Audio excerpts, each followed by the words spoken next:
It wasn't always pretty, but we'll take it, right? A win's a win. I decided, I usually don't write anything down whenever I talk, but I decided this time I'm going to include 5 things that I thought about during the ball game afterwards in this victory.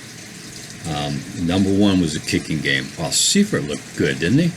Or Seifert, however you say his name. He looked good. I mean, the kicks were, boom, right there. They were right down the middle, every single one of them.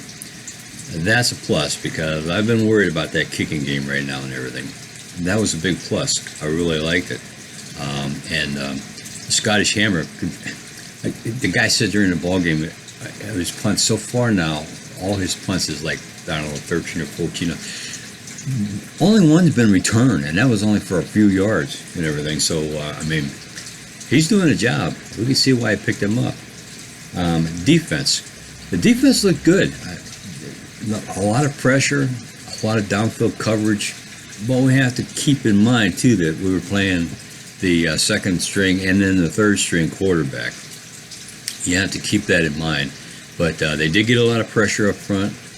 And let's see if they can go with this from now on. And Greedy Williams is looking pretty good in his spot over there. Okay, that brings me to Baker Mayfield. Baker makes some terrific throws, but he just doesn't seem like Baker Mayfield right now. In my opinion, he's holding the ball a long time. He doesn't seem to be seeing things open up. On that interception they threw, when they showed the replay, Chubb was wide open on the right-hand side, wide open. There wasn't anybody around him. You get it to Chubb with that much room and let him start running. And, hopefully he takes a look at that. He sees it. Wow. He's just not Baker right now as far as I'm concerned, but some of his passes were spot on. They were terrific passes, even the one to Odell that was knocked down late in the game in the end zone. That ball was right there. If the safety doesn't come over and hit that, tip that ball and everything else, Odell's probably got that for a touchdown. Myles Garrett, so dominant. I mean, the guy is just unbelievable. But come on, you get those 2 penalties like that against a good team, you are not going to beat that team. You're not going to do it. Both of them was when the other team was deep in their territory, same as last week. I still think last week's defensive penalty by him when he hit the quarterback late, I still think that was a big turning point in the ball game. The Browns were there. They would have got the ball back. Somebody's got to take care of this here.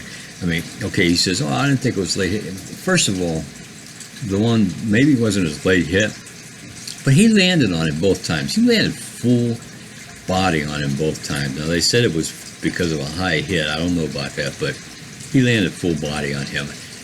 In his third time, he hit a guy later on, and he fell and he come to the side as he brought him down because the ball was already gone.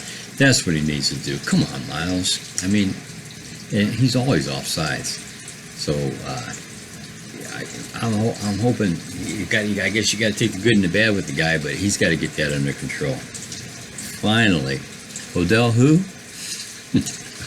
I don't know what Greg Williams was thinking when he said that, but he found out Odell who. That first catch, man, I jumped up and I'm walking around the house like, you got to be kidding me. That was amazing, and it's just something he just does, I mean, I heard on the sideline whenever Simeon said something about it, and then he said it was a lucky catch. It wasn't a lucky catch. Odell does that. He practices that. He has no chance right there to get both hands up and everything. The ball was beautifully thrown ball. And that catch just blew my mind. It blew my mind. That was a heck of a catch. And then in the third quarter, when Mayfield hit him and he exploded. I thought at first it didn't seem like he was going as fast. A couple guys were going to catch him, and then he just turned on the afterjets. But there's something that happened on that play. I don't know. I haven't heard anything about it or anything else, but Ratley came from nowhere, passed up the guys who were chasing Odell, pretty much caught up to him. I mean, that, I can see why they like Ratliff and why he stayed around even though he was injured in the preseason. That guy's got some speed and size to go along with it, and he made a couple nice catches during the game. We need some improvement. They're getting there. I hate to say it. I'm picking the Rams next week. Until they get things moving, until Baker becomes Baker, I'm picking the Rams next week, and I hope I'm wrong, obviously, because starting out the season with 2 losses at home is not a good thing. But hopefully I'm wrong. Hopefully the defense comes to play like they did this week, and hopefully Baker starts to get things together. So anyway, we got to win. We're not going to complain about it, right? We got to win. We're 1-1. Steelers lose Big Ben. I'm not even 100% sure that's a big deal for them and everything. I don't think he was playing very good to start the season. And that Rudolph looked pretty good. But things look pretty good. Baltimore is surprising me. Jackson, I was wrong about him. I thought he was just going to be a running quarterback. He's looking pretty good right now. So it's going to be interesting. The Browns have a couple big games coming. They got 3 games in a row coming up right here that could be pretty shaky. I think it's the Rams,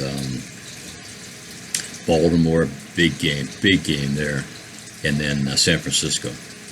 Yep, I could see them beating San Francisco. So anyway, that's my analysis of the game, and that's my prediction for next week. Hope I'm wrong on next week, but at least we got a win. We're starting out. We're 1-1. We're not, we needed that. We needed it big time. So go Browns.